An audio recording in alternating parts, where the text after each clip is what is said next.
Assalamualaikum warahmatullahi wabarakatuh. Kali ini kita akan membahas Intan Pariwara kelas 10 bab perubahan lingkungan dan dampaknya bagi kehidupan. Bagian uji kompetensi 2. Mari kita simak bersama-sama. Oh iya, Mimin mau tahu nih, di sekolah kalian sudah ada info tentang tanggal PAS atau belum ya? Kalau sudah ada, komen di bawah ya. Mimin pengen tahu kalian UAS-nya atau PAS-nya tanggal berapa kira-kira. Ya, kita mulai dari nomor 1, perhatikan usaha-usaha untuk mencegah pencemaran lingkungan berikut. Usaha yang dapat dilakukan untuk mencegah pencemaran udara ditunjukkan oleh angka. Oke, pencemaran udara ya, memilih sampo, sabun mandi, deterjen, dan kandungan bahan aktif. Nah, ini berarti pencemaran air. Menetralkan limbah industri dengan membuat instalasi pengolahan limbah. Nah, limbah industri ini bisa banyak sih sebenarnya, bisa air, bisa juga ke arah udara, tapi di sini fokusnya sepertinya ke bagian air. Yang nomor 3, memperkecil kandungan PB atau timbal dalam bensin. Nah, ini untuk mencegah pencemaran udara. Menjalankan program langit biru, ini juga sama pencemaran udara. Melakukan reboisasi di sepanjang jalan juga pencemaran udara. Jadi di sini jawabannya yang paling tepat adalah 3, 4, dan 5. E. Nomor 2, di daerah perkotaan jumlah kendaraan bermotor selalu mengalami peningkatan dari tahun ke tahun. Sejalan dengan peningkatan jumlah kendaraan bermotor tersebut, konsentrasi gas buangan yang berupa karbon dioksida juga mengalami peningkatan. Kondisi ini mengakibatkan terjadinya berbagai permasalahan lingkungan. Upaya yang tepat dilakukan untuk mengatasi permasalahan tersebut adalah jadi penggunaan kendaraan bermotor ini dapat mencemari udara nih. Contohnya misalnya gas yang paling banyak dikeluarkan adalah karbon dioksida atau bisa juga karbon monoksida. Nah, untuk karbon dioksida sendiri itu kan merupakan polutan udara yang dapat mengakibatkan berbagai permasalahan lingkungan jika konsentrasinya di atmosfer semakin tinggi.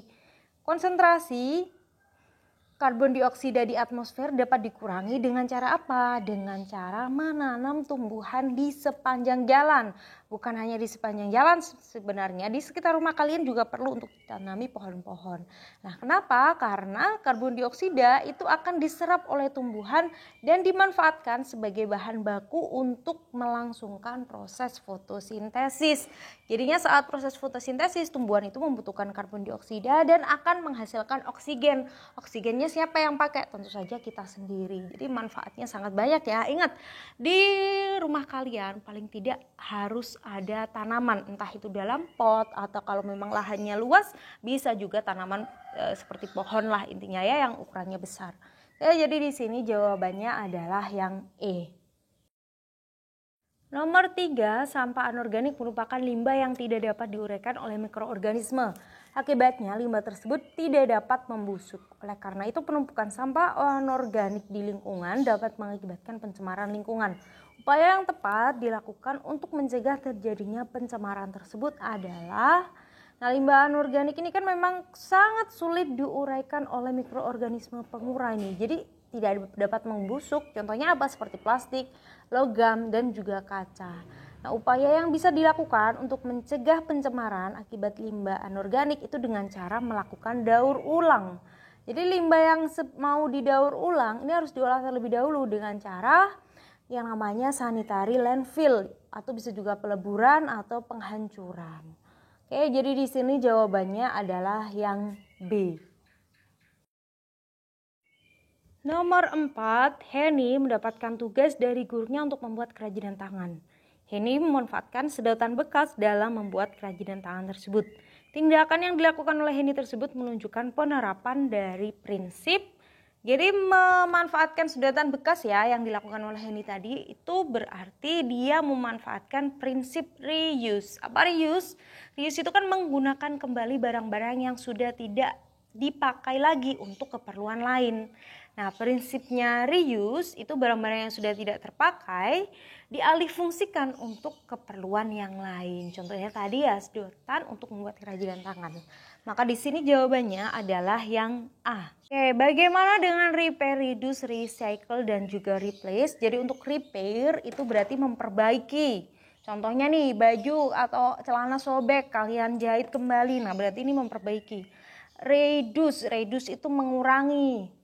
Kalau recycle berarti mendaur ulang. Kalau replace itu mengganti. Lanjut ke nomor 5, pengolahan limbah dengan metode konvensional dapat dilakukan secara fisik, kimia, dan biologis.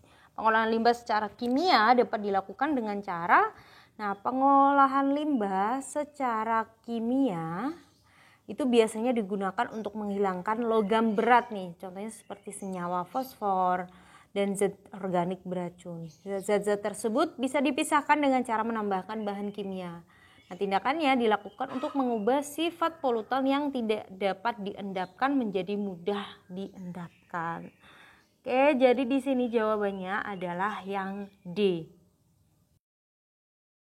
Nomor 6, gambar berikut menunjukkan salah satu hasil pengolahan sampah dengan metode ramah lingkungan. Pengolahan sampah tersebut menerapkan prinsip satu metode ramah lingkungan, yaitu bisa kita lihat ya di gambar yang awalnya ban-ban tidak terpakai dirubah menjadi kursi.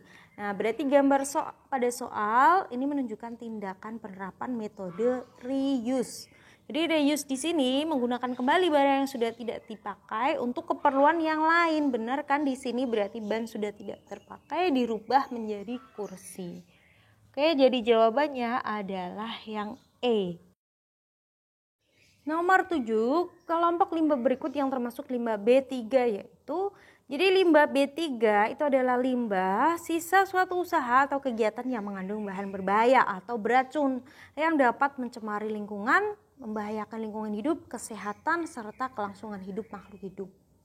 Nah, berdasarkan karakteristiknya, limbah B3 itu dibagi jadi beberapa sifat. Ada yang mudah meledak, mudah menyala, beracun, berbahaya, korosif, iritatif, karsinogenik, dan mutagenik.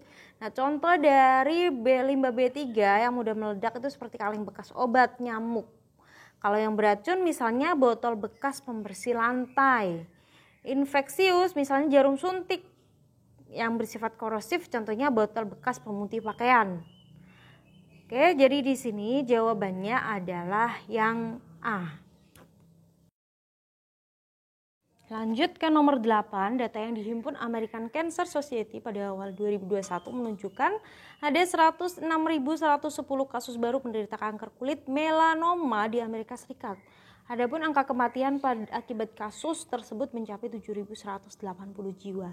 Sementara itu, Global Coalition for Melanoma Patient Advocacy memprediksi bahwa kasus kanker kulit melanoma akan terus meningkat setiap tahunnya pada tahun 2025 akan mencapai 340.271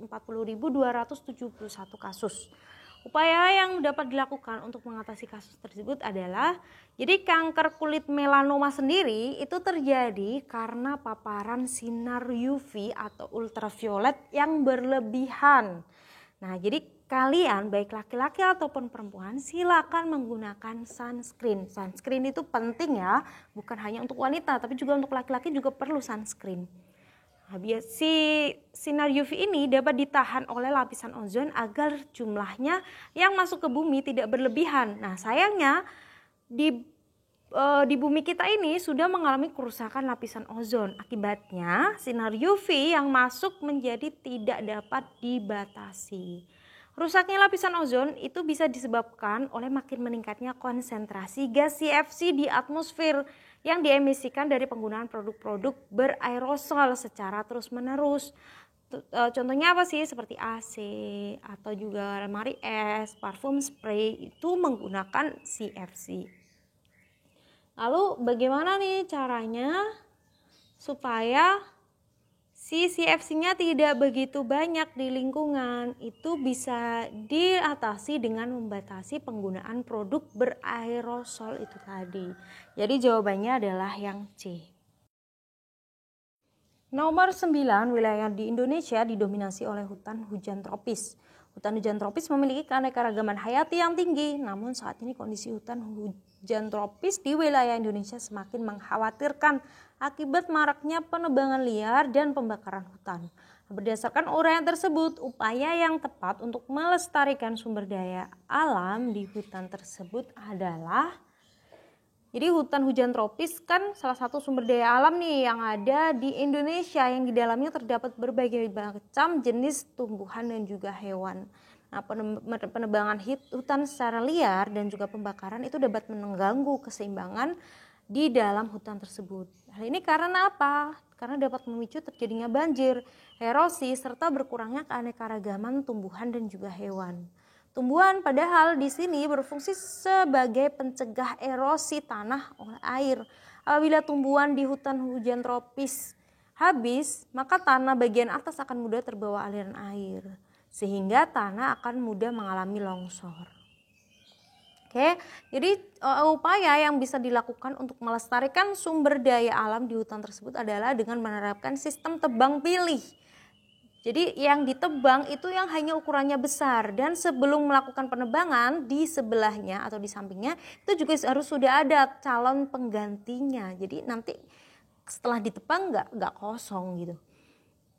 Selain itu juga melakukan penanaman kembali atau reboisasi. Jadi yang hutan-hutan sekiranya sudah terlanjur gundul ditanaman kembali. Oke, jadi di sini jawabannya adalah yang A.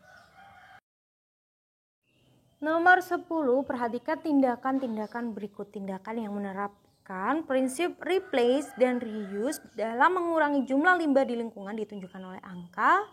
Oke, jadi replace ini kan mengganti barang sekali pakai dan barang tidak ramah lingkungan dengan barang yang dapat digunakan berulang kali. Nah, kalau yang reduce itu kan berarti dia menggunakan barang-barang hanya saat diperlukan saja. Kenapa? Karena tujuannya itu untuk mengurangi volume sampah dan menghemat sumber daya alam. Jadi reduce itu mengurangi ya, kalau replace itu mengganti. Nah, contoh tindakan yang menerapkan prinsip replace dan reduce adalah menggunakan keranjang saat berbelanja di pasar dan mencatat materi pelajaran menggunakan telepon pintar atau HP, atau bisa juga menggunakan program komputer. Oke, jadi di sini jawabannya adalah B, 1 dan 4. Sekian pembahasan kita kali ini, semoga bermanfaat. Terima kasih. Wassalamualaikum warahmatullahi wabarakatuh.